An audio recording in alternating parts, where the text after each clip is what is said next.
nascimento da anarquia, a morte da propriedade. Pierre-Joseph Proudhon, 1840. Qual deverá ser a forma de governo do futuro? Alguns de nossos leitores mais jovens respondem: como você pode perguntar isto? Você é republicano. Sim, mas a palavra não especifica nada. Res publica, isto é, a coisa pública. Agora, quem se interessa pelas coisas públicas pode autodenominar-se de republicano. Até os reis são republicanos. Bem, você é democrata? Não. Você é monarquista? Não. Um constitucionalista? Não. Um aristocrata? De jeito nenhum. Quer um governo misto? Isto muito menos. Então, o que você é? Eu sou um anarquista. O homem que busca o mais rapidamente possível a satisfação mais profunda de suas necessidades procura a regra. No início, esta regra lhe é viva, tangível, visível. E o seu pai, seu mestre, seu rei. Quanto mais ignorante for o homem, mais obediente ele é. Sua confiança é mais absoluta no seu guia. Mas, por ser da natureza do homem fazer as regras, isto é, descobri-las por seu próprio poder de reflexão e raciocínio, o homem raciocina sobre as ordens de seus chefes. Tal raciocínio é um protesto contra a autoridade, um início de desobediência. No momento em que o homem pondera sobre os movimentos que governam a vontade de sua soberania, neste momento é que ele se revolta. Se ele não obedece mais porque o rei ordena, mas porque o rei demonstra sabedoria nas suas ordens, pode-se dizer que daí por diante ele não reconhecerá a autoridade e tornar-se-á seu próprio rei. Infeliz daquele que tentar comandá-lo e oferecer-lhe como autoridade apenas o voto da maioria. Mais cedo ou mais tarde, a minoria se torna a maioria, e este déspota imprudente será derrubado e suas leis destruídas. Na proporção em que a sociedade se torna esclarecida, diminui a autoridade real. A história testemunha este fato. Ao surgirem as nações, os homens refletem e raciocinam em vão, sem métodos, sem princípios, sem saber usar sua razão. Não podem julgar suas conclusões. Quando a autoridade dos reis é enorme, não há conhecimento adquirido que possa contradizê-lo. Mas, aos poucos, a experiência produz hábitos que se desenvolveram em costumes. Então, os costumes são formulados em conceitos, enunciados em princípios, em suma, transformados em leis que o próprio rei, a lei viva, terá de obedecer. Vem o tempo em que os costumes e as leis são tão numerosos que a vontade do príncipe, por assim dizer, é submetida à vontade pública. E, ao tomar a coroa, o príncipe é obrigado a jurar que governará conforme os costumes e usos estabelecidos, que ele é o poder executivo de uma sociedade onde as leis são feitas independentemente dele. Neste ponto, tudo é feito instintivamente e, por isso, inconscientemente. Mas veja onde está o movimento deve acabar. Através da autodidática e da aquisição de ideias, o homem finalmente adquire a ideia da ciência, isto é, de um sistema de conhecimentos em harmonia com a realidade das coisas e inferida da observação. Ele procura a ciência, isto é, o sistema dos corpos inanimados, o sistema dos corpos orgânicos, o sistema da mente humana, o sistema do universo, porque ele não deveria buscar o sistema da sociedade. Mas, neste ponto, ele compreende que a verdade política, ou a ciência política, existe independentemente da vontade dos soberanos, da opinião das maiorias, das crenças populares. Vê que os reis, os ministros, os magistrados e as nações, assim como a vontade, não têm conexão com a ciência e não devem ser considerados. Ele compreende, ao mesmo tempo, que se o homem é um ser social, a autoridade de seu pai cessa, quando com sua personalidade formada e terminada a sua educação. Ele se torna sócio do seu pai. Seu chefe e seu rei são a verdade demonstrada. A política é uma ciência, não uma estratégia, e a função do legislador se reduz, em última análise, à procura metódica da verdade. Portanto, numa sociedade, a autoridade do homem sobre o homem é inversalmente proporcional ao estágio de desenvolvimento intelectual que aquela sociedade atingiu. A provável duração daquela autoridade pode ser calculada pelos desejos mais ou menos fortes de um governo verdadeiro, isto é, um governo científico. A justiça, como o direito da força e o direito do artifício, recua diante do avanço estável da justiça e, ao final, deve ser extinta pela igualdade, assim como a soberania da vontade sobre a soberania da razão, e deve ser abolida no socialismo científico.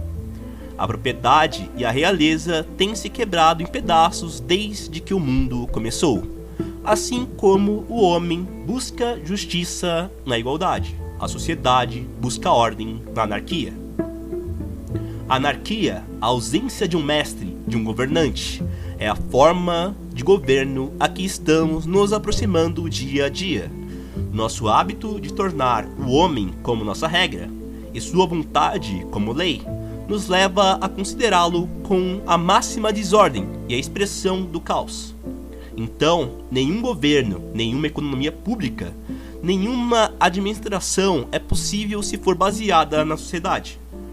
O comunismo busca igualdade e a lei, a propriedade, nascida da soberania da razão, do senso de mérito pessoal, quer, acima de tudo, independência e proporcionalidade.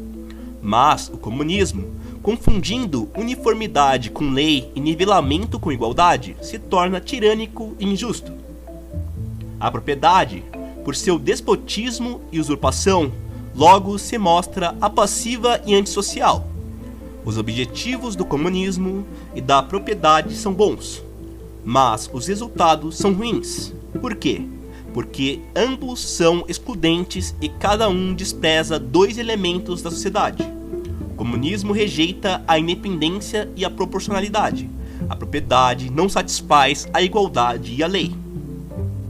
Se imaginarmos uma sociedade baseada nesses quatro princípios, igualdade, lei, independência e proporcionalidade, encontraremos 1. A igualdade se consistir apenas na igualdade de condições, isto é, dos meios, e não na igualdade de conforto, tarefa que os trabalhadores devem atingir por si mesmos, quando providos de meios iguais. De nenhuma forma viola a justiça e a equidade. 2. A lei, resultado do conhecimento dos fatos e, consequentemente, baseada na própria necessidade, nunca entra em conflito com a independência. 3. A independência individual ou a autonomia da razão individual, originada da diferença de aptidões e capacidades, pode existir sem perigo dentro dos limites da lei. 4. A proporcionalidade, admitida apenas na esfera da inteligência e dos sentimentos e não dos elementos materiais, pode ser observada sem violação da justiça e da igualdade social. Esta terceira forma da sociedade, a síntese do comunismo e da propriedade, chamamos de liberdade. Ao determinar a natureza da liberdade, não unimos o comunismo à propriedade indiscriminadamente. Tal processo seria de um elitismo absurdo. Buscamos a análise daqueles elementos que são verdadeiros e estão em harmonia com as leis da natureza e da sociedade, sem considerar o resto. O resultado mostra uma expressão adequada da forma natural da sociedade humana, isto é, a liberdade. Liberdade é igualdade, porque não admite o controle da vontade, mas apenas o governo da lei, isto é, da necessidade. Liberdade é a variedade infinita, porque respeita todos os desejos dentro dos limites da lei. Liberdade é proporcionalidade, porque permite a expansão máxima à ambição do mérito e a emulação da glória. Hoje podemos dizer, nas palavras de M. Consin, nosso princípio é verdadeiro, é bom, é social. Não devemos ter medo de fazê-lo chegar à sua meta. E da natureza social do homem, justiça através da reflexão, equité através da classificação da capacidade. Ter a liberdade por norma é a verdadeira base da moralidade, o princípio regulador de todas as nossas ações. Este é o motor universal que a filosofia busca, que a religião reforça, que a vaidade suplanta e que a razão pura não pode preencher. O dever e o direito nasceram da necessidade que, se considerada em relação aos outros, é um direito, e em relação a nós, um dever. Necessidade de comer e dormir, e nosso direito buscar aquelas coisas que são necessárias ao descanso e à alimentação, e nosso dever usá-las quando a natureza exige. Necessitamos trabalhar para viver. Fazê-lo é tanto nosso direito como nosso dever. Necessitamos amar nossa mulher e nossos filhos, e nosso dever sustentá-los e protegê-los. E nosso direito sermos amados em preferência a outros. A fidelidade conjugal é justiça. O adultério é uma alta traição contra a sociedade. Necessitamos trocar nossos produtos por outros produtos. E nosso direito que esta troca seja feita por um equivalente, já que consumimos antes de produzir. Seria nosso dever equilibrar as quantidades, ver se nosso último produto consumido é seguido da nossa produção respectiva. O suicídio é falência fraudulenta. Necessitamos viver nossas vidas de acordo com o que dita nossa razão. Nosso direito manter nossa liberdade. E nosso dever respeitar a todos os outros. Necessitamos ser estimados por nossos companheiros, e nosso dever merecer seu elogio, e nosso direito sermos julgados pelo nosso trabalho. A liberdade não se opõe aos direitos de sucessão e de herança, se contenta em prevenir violações da igualdade. Escolha, diz ela, entre duas heranças, mas não tome as duas. Toda a nossa legislação sobre transmissão, vinculação, adoção e, se podemos usar tal termo, assistência precisa ser reformulada. A liberdade estimula a concorrência, em vez de destruí-la. Na igualdade, a concorrência consiste em trabalhar em boas condições e em sua própria recompensa. Ninguém sofre com a vitória. A liberdade aplaude o autossacrifício e o honra com seu voto, mas pode renunciar a ele. Somente a justiça é suficiente para manter o equilíbrio social. O autossacrifício é um aro de exigência da sociedade. Feliz, entretanto, o homem que puder dizer: eu me sacrifico. A liberdade é essencialmente uma força de organização para assegurar a igualdade entre os homens e a paz entre as nações. Agricultura e indústria, entre centros de educação, comercialização e armazenamento. A liberdade deve ser distribuída de acordo com o clima, a posição geográfica do país, a natureza dos produtos, o caráter e as aptidões naturais dos habitantes, etc. Em proporções tão justas, tão sábias, tão harmoniosas, de modo a nunca haver excesso ou falta de população, consumo ou produtos. Aí começa a ciência do direito público e privado, a verdadeira economia política, tarefa dos autores de jurisprudência, livres do falso princípio de propriedade, escrever as novas leis e trazer paz à terra. Não lhes faltam conhecimento e inteligência, as bases já estão lançadas para eles. Cumpri minha tarefa, a propriedade foi dominada para nunca mais renascer. Onde este livro for lido e discutido, estará depositado o germe da morte da propriedade. Aí, mais cedo ou mais tarde, o privilégio e a escravidão desaparecerão, e o despotismo da vontade dará lugar ao reino da razão. Que sofismas, que preconceitos, mesmo obstinados, poderão manter-se diante da simplicidade das seguintes proposições. 1. A possessão individual é condição da vida social. 5.000 anos de propriedade demonstram isto. A propriedade é o suicídio da sociedade. A possessão é um direito. A propriedade é contra o direito. Ao suprimir a propriedade, mantendo a possessão, por esta simples modificação de princípio, revolucionaremos a lei, o governo, a economia e as instituições. Eliminaremos o mal da face da terra. 2. Quando todos têm direitos iguais de ocupação, a possessão varia com o número de possessores. A propriedade não pode se estabelecer por si própria. 3.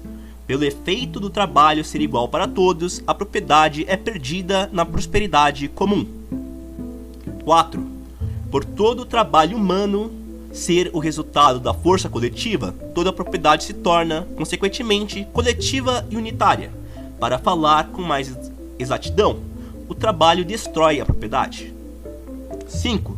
Sendo toda a capacidade para trabalhar como todo instrumento de trabalho, um capital acumulado em uma propriedade coletiva, a diferença de salários e oportunidades, em termos de diferença de capacidade, é, portanto, uma injustiça e um roubo.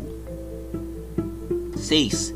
As condições necessárias de comércio são a liberdade das partes contratantes e a equivalência dos produtos trocados. Por ser o valor expresso em quantidade de tempo e custo que cada produto requer e a liberdade ser inviolável, os salários dos trabalhadores, com seus direitos e deveres, devem ser iguais. 7. Os produtos são comprados apenas por produtos, sendo a condição de troca a equivalência de produtos. O lucro é impossível e injusto. Seguindo este princípio elementar de economia, a pobreza, o luxo, a opressão, o vício e o crime desaparecerão. 8. Os homens se associam pela lei física e matemática da produção, antes de se associarem voluntariamente. Portanto, a igualdade de condições é exigida pela justiça, isto é, por estritas leis sociais. Afeição, amizade, gratidão, admiração estão sob o domínio da lei, equitativa ou proporcional. 9. Livre associação. Liberdade, cujas funções fundamentais são manter a igualdade em termos de produção e de equivalência de trocas. É a única forma social possível, justa e verdadeira. 10. A política é a ciência da liberdade. O governo do homem sobre o homem, disfarçado sob qualquer nome, é opressão. A sociedade atinge a perfeição na união da ordem com a anarquia. A velha civilização está terminada. Um novo sol nasce e logo renovará a face da terra. Deixemos a velha geração perecer. Deixemos velhos evasivos morrerem no deserto. A terra santa não cobrirá seus ossos. Jovem, exasperado pela corrupção dos tempos e absorvido em seu zelo pela justiça, se você ama seu país e se tem, na realidade, os interesses da humanidade, tenha a coragem de juntar-se à causa da liberdade. Abandone seu velho egoísmo e mergulhe na crescente onda de igualdade popular. Sua alma regenerada ganhará novo dia e vigor. Seu espírito receberá uma energia invencível e seu coração, talvez já fraco, será rejuvenescido. Tudo será diferente diante de sua visão esclarecida. Novos sentimentos engendrarão novas ideias. Religião, moralidade, poesia, arte, linguagem lhe aparecerão em formas mais nobres e justas. Daí por diante, seguro de sua fé e entusiasmo, você saudará a aurora da regeneração universal. E vocês, pobres vítimas de uma lei odiosa, vocês, a quem este mundo zobenteiro rouba e ultraja, vocês, cujo trabalho tem sido sempre infrutífero e cujo descanso não tem expectativa, tenham coragem. Suas lágrimas estão contadas. Os pais semearão na aflição, as crianças colherão na alegria.